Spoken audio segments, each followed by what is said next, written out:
जीत हो गई है। इस वक्त की बड़ी खबर, मंत्री किरोड़ीलाल मीणा के भाई जगमोहन मीणा की हार हो गई है। डीसी बैरवा जीत गए हैं, नया चेहरा थे और इसके लिए पूरी तरह से बैटिंग की गई थी सचिन पायलट की तरफ से। किरोड़ीलाल मीणा हालांकि सुबह न्यूज 18 राजस्थान से एक्सक्लूसिव बातचीत करते हुए दावा कर रहे थे कि दौसा ही नहीं, हम 7 सीटें जीतने वाले हैं। लेकिन दौसा 2 बार से जो कांग्रेस की कब्जे वाली सीट रही है, एक बार फिर यानी कि हैट्रिक यहां पर कांग्रेस की लग गई है। वोट भिक्षाम देही, ये बात कहते कहते किरोड़ीलाल मीणा लोगों के बीच गए थे वोट मांगने के लिए।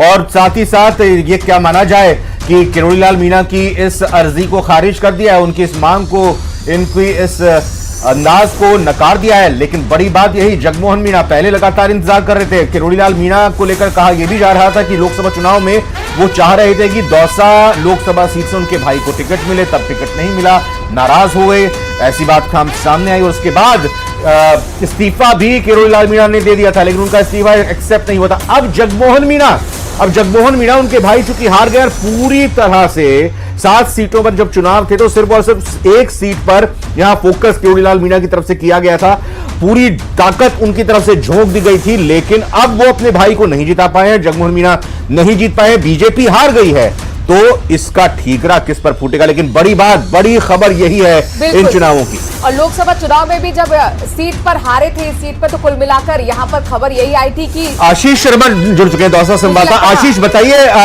औपचारिक घोषणा कब तक हो जाएगी, कितना मार्जिन लास्ट राउंड तक काउंटिंग का? अच्छा करने के लिए एक अच्छा होता, तो इसमें तो मैं क्या टिप्पणी कर सकता हूँ। क्या कारण रह सकते हैं हार के? हाँ, ये ऑडियो पे जगमोहन मीणा को सुन रहे हैं। मैंने बोला नहीं, जब अपने हो जाए बेवफा तो क्या कीजिए, अपने लोग ही इस ढंग से कर बैठे हैं तो कुछ नहीं कहा जा सकता है। राजनीति मेरे जैसे सीधे साधे स्पष्ट आदमी का काम नहीं है, ये बहुत ही कुटिल राजनीति हो गई। तो मैं ये सोच रहा हूँ किन अपनों की बात करें तो मेरा ऑडियो आप तक पहुंच रहा हो, पूछिएगा जरूर आशीष, किन अपनों की बात करें? आगे बढ़ाऊंगा और जो मेरे पास आएगा, जो मैं उनकी मदद कर सकता हूँ जीवन में, उनकी मदद करूंगा। लड़ते रहेंगे, चलते रहेंगे, संघर्ष है जीवन का। चुनाव वापस भी लड़ते रहेंगे या फिर अभी राजनीति? कोई कुछ पता नहीं, भविष्य के लिए क्या कह सकते हैं, भविष्य के गर्भ में छिपी रहती है सारी बातें। कब किसका सूर्योदय हो जाए और कब किसका अस्त हो जाए, इस बारे में कुछ नहीं कहा जा सकता। लेकिन जो लोग ये सोच के राजी हो रहे हैं तो भगवान करे उनको खूब खुशी दे। एक तरफ से तो मेरी मन में कोई दुर्भावना किसी के प्रति नहीं है, लेकिन ऐसा नहीं होना चाहिए, ऐसा नहीं करना चाहिए। ये थे भाजपा के प्रत्याशी जगमोहन मीणा और इनका कहना है कि अपनों ने ही धोखा किया है और इस तरह की बात इन्होंने कही है। और हार के बाद काफी एक तरीके से प्रेजेंट करते हुए नजर आए हैं कि लोगों ने उनका साथ नहीं दिया और वो चाहते थे कि दौसा का सर्वांगीण विकास हो, लेकिन दौसा की जनता ने उन्हें मौका नहीं दिया है। और यहाँ से कांग्रेस प्रत्याशी डीसी बैरवा चुनाव जीत चुके हैं। आशीष।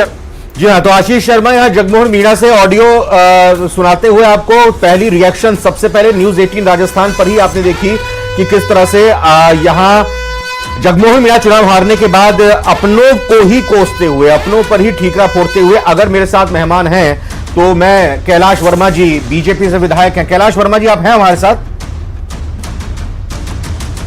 कैलाश वर्मा जी, मैं ये कह रहा था, सवाल जब सुबह सबसे पहले हमारे साथ जुड़े थे किरोड़ीलाल मीणा, मैंने तब भी उसी वक्त ये सवाल पूछा था, अपनों से कोई गिला शिकवा है क्या? वो सवाल का जवाब टाल गए थे। जगमोहन मीणा हार के बाद बोल रहे हैं अपनों ने कर दिया, बड़ी कुटिल राजनीति है। अपने तो बीजेपी के ही हुए, क्यों हरवा दिया? जनता जनार्दन का जो भी मैंडेट होता है वो हमारे को स्वीकार्य है। जनता फैसला करती है, जनता माई बाप है।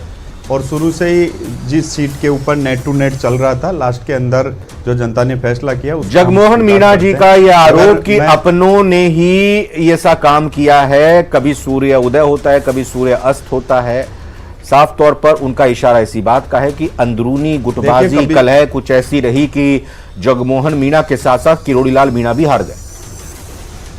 राजनीति के अंदर कोई भी चीज को जाहिर करना बहुत बड़ा मुश्किल होता है, मगर कभी कभार होता है कि सूर्य उदय होता है, कभी अस्त होता है, बहुत सारी चीजें, मगर भारतीय जनता पार्टी हर चीज को समावेश के रूप में लेके चलती है।